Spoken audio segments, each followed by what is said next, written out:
અનિરુદ્ધસિંહ રીબડા ક્યાં છે? રાજદીપસિંહ રીબડા ક્યાં છે? અને અમિત ખૂંટના કેસમાં જેમાં સૌથી મોટું નામ આવ્યું એ ત્રીજો વ્યક્તિ ક્યાં છે? શું આ બધા જ લોકો નેપાળ ભાગી ગયા છે કે પછી નેપાળ થઈને બીજા કોઈ દેશમાં જતા રહ્યા છે? કેમ પોલીસ હજુ સુધી આ કેસને સોલ્વ નથી કરી શકી? શું ખરેખર અમિત ખૂંટના કેસમાં અનિરુદ્ધસિંહ રીબડાનો મોટો હાથ છે? જાણીશું આજના ખાસ વિડીયોમાં. વિડીયો શરૂ કરતા પહેલા એક મહત્વની વાત. હવે તમે તમારો ફેવરિટ શો ડેલી ડોઝને વીટીવી ની એપ્લિકેશન ઉપર પણ જોઈ શકો છો.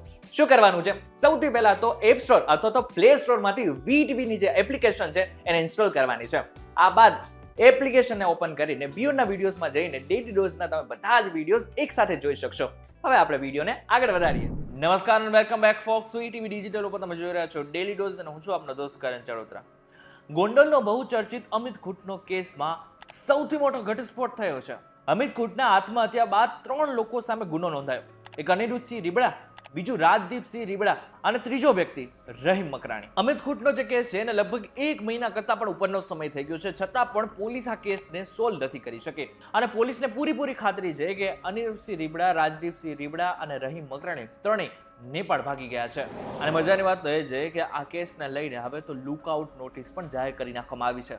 હવે જે ગોંડલની દુશ્મનાવટ છે ને એ કોઈ આજકાલની નથી, ઘણા વર્ષોથી ચાલતી આવતી આ દુશ્મનાવટ છે. કોઈક વાર જયરાજસિંહ જાડેજાનું નામ આવે છે તો બીજી બાજુ કોઈક વખત રાજદીપસિંહ અથવા તો અનિરુદ્ધસિંહ રીબડાનું નામ આવે છે. હવે જે લોકોને એકચ્યુઅલમાં આ ઘટના વિશે કંઈ જ નથી ખબર અને જે લોકોને અપડેટ વિશે પણ નથી ખબર એ લોકોને થોડું વિસ્તારથી જણાવી દઉં. ઘટના એવી છે કે જયરાજસિંહ જાડેજાના ટેકેદાર અમિત ખૂંટ સામે તારીખ 3 મેના રોજ એક યુવતી રાજકોટ પોલીસમાં ફરિયાદ આપે છે અને એમ કહે છે કે મારી સાથે અમિત ખૂંટે દુષ્કર્મ આચર્યું છે. આ ઘટનાના 2 દિવસ પછી એટલે કે તારીખ 5મી મેના રોજ અમિત ખૂંટ ગળે ફાંસો ખાઈને આત્મહત્યા કરી નાખે છે.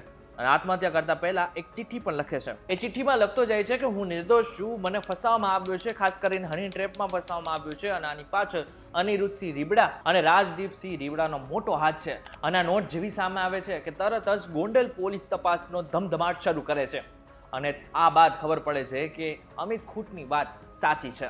એક સગીર યુવતી અને તેની બેનપણીએ મળીને આખું કાવતરું ઘડ્યું હતું અને આ કાવતરું ઘડવા માટે એને એક વ્યક્તિ મળ્યો હતો અને નામ હતું રહીમ મકરાણી. રહીમ મકરાણી છે ને એ બહુ જ ઇમ્પોર્ટન્ટ રોલ ધરાવે છે આખા કેસમાં, કારણ કે રહીમ મકરાણીએ કથિત રીતે આ બંને છોકરીઓને એમ કહ્યું હતું કે અમે તમને પૈસા આપશું, સારી જિંદગી આપીશું અને નોકરી પણ આપીશું. જો કે આ બધું તપાસમાં સામે આવ્યું, પરંતુ હજુ સુધી અનિરુદ્ધસિંહ રીબડા, આની સાથે રાજદીપસિંહ રીબડા અને રહીમ મકરાણી જે છે એ પોલીસ તપાસથી દૂર છે અને ખાસ કરીને પોલીસ એને પકડી પણ નથી શકી. અને આટલું જ નહીં, તમને જણાવી દો કે અનિરુદ્ધસિંહ રીબડાએ જતા પહેલા એટલે કે ભાગતા પહેલા ક્યાંક ને ક્યાંક લોકો સમક્ષ એવું પણ કહ્યું હતું કે મને ફસાવવામાં આવી રહ્યો છે અને કોણ ફસાવી રહ્યો છે? જયરાજસિંહ જાડેજા મને ફસાવી રહ્યો છે. અને હવે જે પોલીસને જે જાણકારી મળી છે એ પ્રમાણે આ ત્રણેય લોકો નેપાળ ભાગી ગયા છે અને નેપાળથી બીજા કોઈ દેશમાં જતા પણ રહ્યા હોઈ શકે છે. અને બીજી બાજુ આ ત્રણેય લોકો ભાગતા હોય ક્યાંક ને ક્યાંક ગોંડલ પોલીસ પણ લોકોના શંકામાં આવી રહી છે, કારણ કે લોકોનો જે વિશ્વાસ પોલીસને લઈને છે, ખાસ કરીને જે ગોંડલ પોલીસને લઈને જે છે એ ઓછો થઈ રહ્યો છે.